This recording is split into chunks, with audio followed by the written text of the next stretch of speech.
Hello students, जैसे कि last class में मैंने बोला था, ऑपरेटिंग सिस्टम में हमारी फर्स्ट यूनिट कंप्लीट हो गई थी मेन फ्रेम सिस्टम वाले टॉपिक के साथ। अब आप सिलेबस से एक बार और मैच कर लीजिएगा, जो जो आपको नोट्स प्रोवाइड किए गए हैं और उसके अलावा जो भी आपकी क्लासेस हुई हैं उस अकॉर्डिंग। कोई टॉपिक अगर हमारा रह गया होगा तो उसको हम लास्ट में ले लेंगे। वैसे मेरे अकॉर्डिंग मैक्सिमम टॉपिक अपने कंप्लीट हो गए हैं, मैक्सिमम टॉपिक कवर करवा दिए गए हैं आपको। कुछ स्टूडेंट्स को अभी भी प्रॉब्लम आ रही है नोट्स वगैरह बनाने में, भाई किस तरह से बनाना है, कैसे लिखना है, ठीक है। पीडीएफ समझने में उनको लग रहा है, देखिए पावर पॉइंट स्लाइड्स आप लोगों को जस्ट समझाने के लिए बनाई गई हैं, लेकिन एज अ नोट्स आपको कंप्लीट नोट्स प्रोवाइड हुए हैं पीडीएफ में, आपको वही लिखने, ठीक है। पावर पॉइंट स्लाइड डिजाइन की हैं, वो वीडियो बनाया गया है ताकि जो हमने नोट्स दिए उनको आप और प्रॉपरली समझ सको। लेकिन आपको जो पीडीएफ दी गई है वो आपके एग्जाम के लिए सफिशिएंट है, उसके अलावा आपको कहीं और कुछ भी पढ़ने की जरूरत नहीं है या नोट डाउन करने की जरूरत नहीं है। अगर आप चाहते हो तो आप कर सकते हो, पावर पॉइंट स्लाइड्स में से भी आप कुछ और ऐड, ठीक है। तो आज की क्लास में मैं उस पीडीएफ को भी एक्सप्लेन कर रही हूँ जो मैंने भेजी है आपको। यूनिट फर्स्ट की पीडीएफ है वो ओनली, तो यूनिट फर्स्ट ऑपरेटिंग सिस्टम की जो पीडीएफ है एक बार हम उसको भी चेक कर लेते हैं।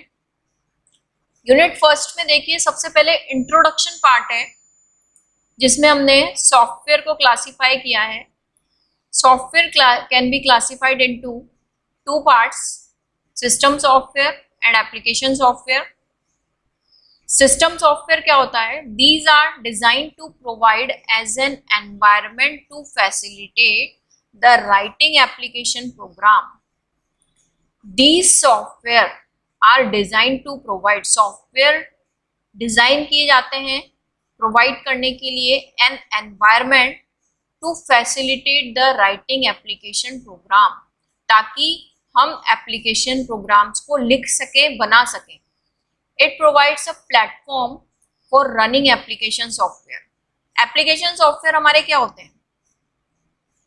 Notepad, WordPad, Word, Excel, PowerPoint, Window Media Player, games, आप जो भी कर रहे हैं वो सब हमारे एप्लीकेशन सॉफ्टवेयर।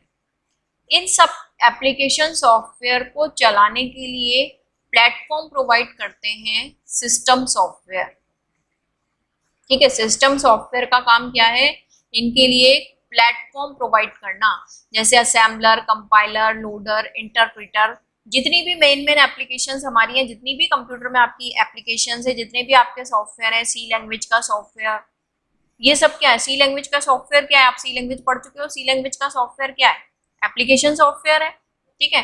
तो एप्लीकेशन सॉफ्टवेयर को चलाने के लिए हमें सिस्टम सॉफ्टवेयर की रिक्वायरमेंट होती है। देखिए सिस्टम सॉफ्टवेयर की अगर अपन बात करें, हम उसको जनरल लैंग्वेज में समझें तो आप घर पे टीवी लाते हैं, ठीक है।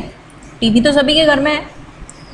टीवी आप घर पे लाते हैं जब आप उसमें कोई भी कनेक्शन, केबल कनेक्शन नहीं लेते हैं, डीटीएच नहीं लेते हैं, ठीक है, एयरटेल वगैरह का कुछ भी नहीं लेते हैं, आप कोई पैक नहीं लेते हैं उसमें, कोई डीटीएच पैक, तो क्या होता है? कुछ भी नहीं चलता है उसमें, ब्लैंक होता है वो बिल्कुल। ऐसा तो है नहीं कि भाई कुछ ना कुछ चल रहा हो उसमें, ऐसा नहीं होता, कुछ भी नहीं चलता है उसमें। विदाउट, पहले वाले टीवी की हम बात करें विदाउट एंटेना, तो उसमें नॉर्मल हमारे नेशनल चैनल भी नहीं आते थे, नहीं आते थे ना। उसी तरह से आपके कंप्यूटर्स का होता है, जब आप कंप्यूटर लेते हैं, आप उसको कनेक्ट करते हैं, तो ऐसा नहीं होता कि आपने माउस, कीबोर्ड, सीपीयू सब आपस में कनेक्ट कर दिया और कंप्यूटर चल पड़ा, ऐसा नहीं होता है। पहले उसमें सिस्टम सॉफ्टवेयर डालना पड़ता है, पहले उसमें ऑपरेटिंग सिस्टम डालना पड़ता है जो हमारा सब्जेक्ट है। पहले उसमें विंडो डालनी पड़ती है, विंडो इंस्टॉल करनी पड़ती है, ऑपरेटिंग सिस्टम इंस्टॉल करना पड़ता है, उसके बाद आपका कंप्यूटर स्टार्ट होता है, ठीक है। तो सिस्टम सॉफ्टवेयर क्या है? और उसके बाद जब वो सिस्टम सॉफ्टवेयर डल जाता है, उसके बाद आप कितनी भी एप्लीकेशन डालो, विंडो मीडिया प्लेयर डालो, ऑफिस डालो, उसके अलावा आपका फोटोशूट का कुछ डालो, जितनी भी आपको चीज़ें डालनी है, जितने भी आप सॉफ्टवेयर डाल सकते हैं, गेम्स डालो, वो सब उसके बाद डलते हैं।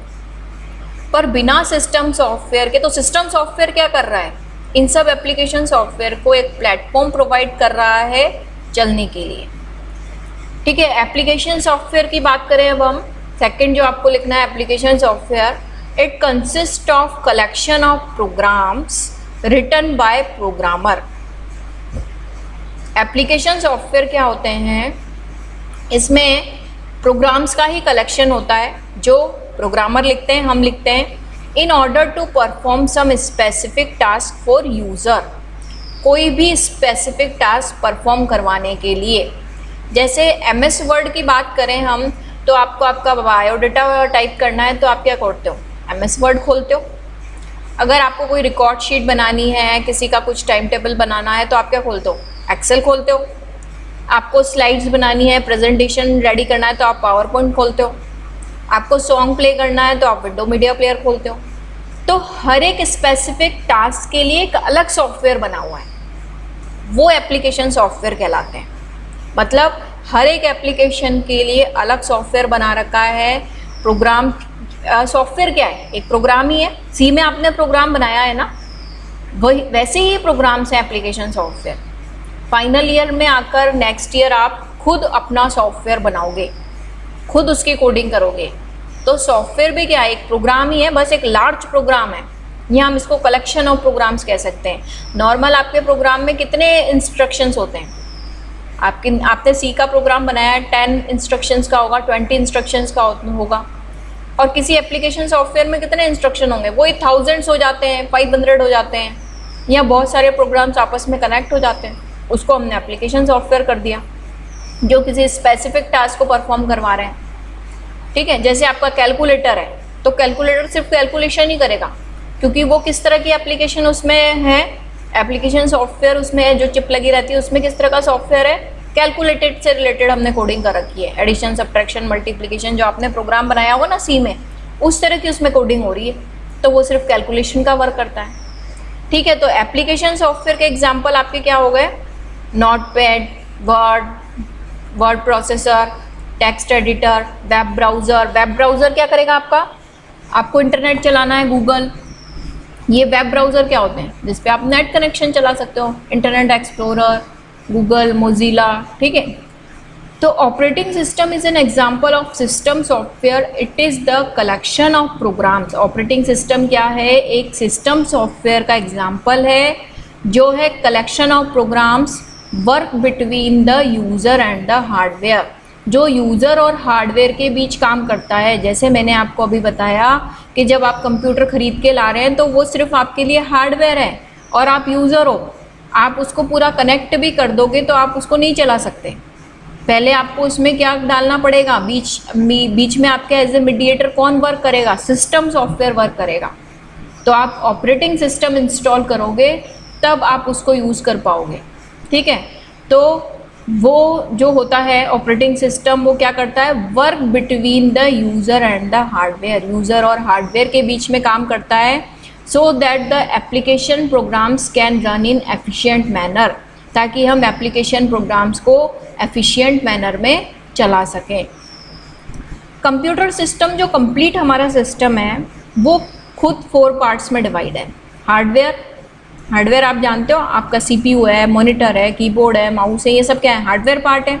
ऑपरेटिंग सिस्टम जो भी आप विंडोज़ में डालोगे, विंडोज 7, विंडो 8, विंडो 10, जो भी ऑपरेटिंग सिस्टम आप उसमें इंस्टॉल करते हो वो एप्लीकेशन सॉफ्टवेयर जिस पे हम वर्क करते हैं। हम ऑपरेटिंग सिस्टम पे वर्क नहीं करते, हम सिस्टम सॉफ्टवेयर की कोडिंग पे वर्क नहीं करते हैं, वो तो एप्लीकेशन सॉफ्टवेयर को सपोर्ट करने के लिए उसमें इंस्टॉल कर दी जाती है, उसके साथ आप कोई छेड़छाड़ नहीं करते हो, उसमें आप कुछ नहीं करते हो, वो तो सिर्फ सपोर्ट करता है आपके एप्लीकेशन सॉफ्टवेयर को। तो हम किसको चलाते हैं, कंप्यूटर जब ऑन करते हैं तो हम एप्लीकेशन सॉफ्टवेयर को चलाते हैं।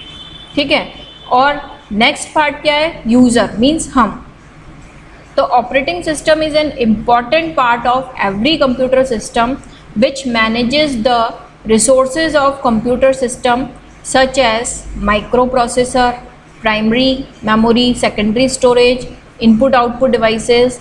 तो ऑपरेटिंग सिस्टम के बहुत सारे पार्ट हो सकते हैं, ठीक है, जो अलग अलग पार्ट को मैनेज करता है। ये मेमोरीज़ को, इनपुट आउटपुट डिवाइसेस को, इन सबको मैनेज करने का काम किसका होता है, ऑपरेटिंग सिस्टम का होता है। जैसे डायग्राम में आप देखो, हार्डवेयर है सबसे नीचे, यूज़र मीन्स हम हैं सबसे ऊपर, बहुत सारे यूज़र हैं, सबसे नीचे देखो हार्डवेयर है, उसके बाद सिस्टम सॉफ्टवेयर भी है, ठीक है, ऑपरेटिंग सिस्टम भी है और कंप्यूटर हार्डवेयर भी है आपका। तो ऑपरेटिंग सिस्टम जो सिस्टम सॉफ्टवेयर है हमारा, वो बीच में है हमारे और कंप्यूटर हार्डवेयर के, मतलब हमारे और कंप्यूटर हार्डवेयर के बीच में वो कनेक्ट कर रहा है। सिस्टम सॉफ्टवेयर हमको हमारी कनेक्टिविटी को बढ़ा रहा है, ठीक है।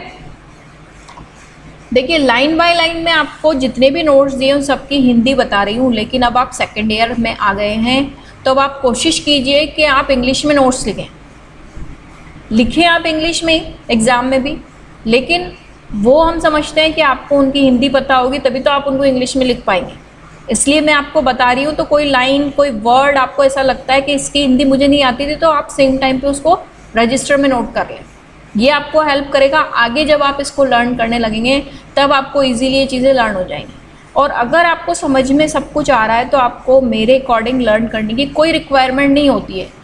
कंप्यूटर एक ऐसा सब्जेक्ट है, कंप्यूटर के सारे सब्जेक्ट ऐसे होते हैं कि अगर आपको समझ में आ रहा है तो आप अपनी लैंग्वेज में नोट्स लिख सकते हैं, ठीक है। ये 10-12 क्लास के नोट्स नहीं है कि जो आंसर है वही आंसर लिखते हैं वर्ड टू वर्ड। आप अपने अकॉर्डिंग आंसर बनाइए, आंसर सही होना चाहिए, उसका मीनिंग सही आना चाहिए, वो आपने किस वे में लिखा है, ऊपर वाला सेंटेंस नीचे लिखा है, नीचे वाला ऊपर लिखा है, उससे कोई मतलब नहीं होता है, मीनिंग उसका सही निकल के आना चाहिए, ठीक है। आज की क्लास के लिए इतना ही बहुत है। Okay, thank you.